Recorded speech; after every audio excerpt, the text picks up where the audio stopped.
and I got calm, and I started knocking out the bills, opening the envelopes, and and about an hour into that, I was like, what was I so worried about? I got it all done. It's all good. And and I think another area, where we come to Jesus and find rest is in the area of depression. I was in London, and my mother-in-law is, dying of cancer. She has stage 4 breast cancer that has metastasized into her bones and into her lungs. And that can be a really depressing situation when someone's dying. But it wasn't depressing because we were able to talk to her about God, about how she's going to, how she believes in Jesus and how she's going to go to heaven.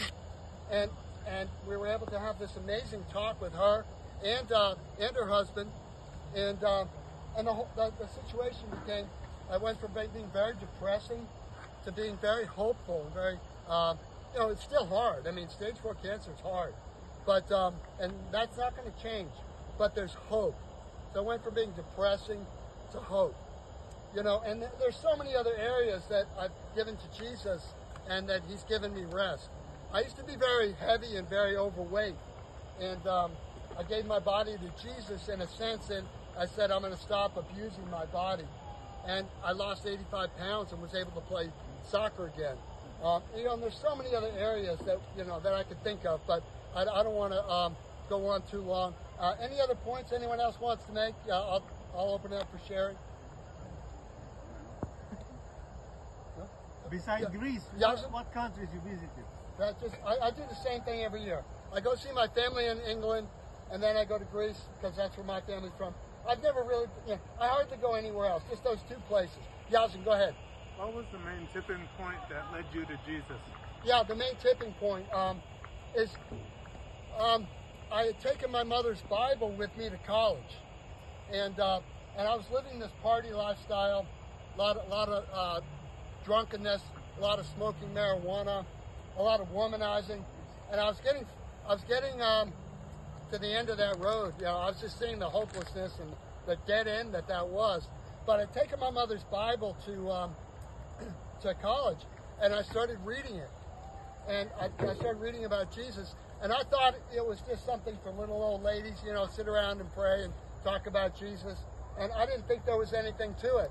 But then I started to read about Jesus, and I was totally amazed by what he was up to, his movement, what his goals were, what he was trying to do, and how he got the 12 disciples and how he interacted with them. And I was just, wow, this is totally amazing. And I was utterly amazed by what Jesus was about and what he was doing. And then little by little, I started dropping the marijuana and the alcohol.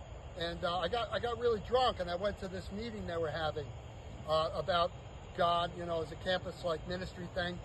And after that, I said, that's it, God, I'm done. That's it, I'm done. And I've never been drunk since that day of my life when I was 21 years old. Never smoked marijuana, never got in a fight, never been immoral, had sex with a woman.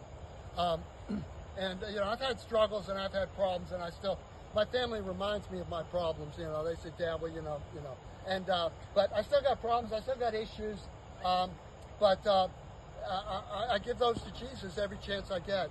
And so thanks for the question, though.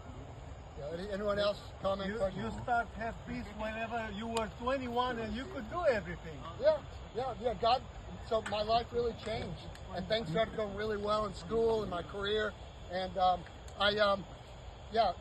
that's exactly right. God's blessed me a lot, and the things I want aren't money and fame and these kinds of things. Which the things I want is to be able to help other people, to be able to inspire people, to be a great example, to give people hope. This is what I live for. These are my goals. It's not what's in the bank account. It's what I have with you guys. And I go into the high schools and share with the kids in the high schools. And we have a garden ministry. And this is my payment. This is what I love to do. So I'll wind it up there unless there's anyone else. Everybody's looking at the deer. Oh, okay. I thought a bolt of lightning was going to strike me down. It's because if everyone tells you what you need to change when you get up to speak like this. But are they bucks or are they dogs? Well, okay. 3 So views. thanks for sharing. Let me share, guys. And if you guys want to share, come and see me. I'll get you up here. We're going to be back here on Sunday night at 5:30. And thanks a lot for your time. And I need someone to go along.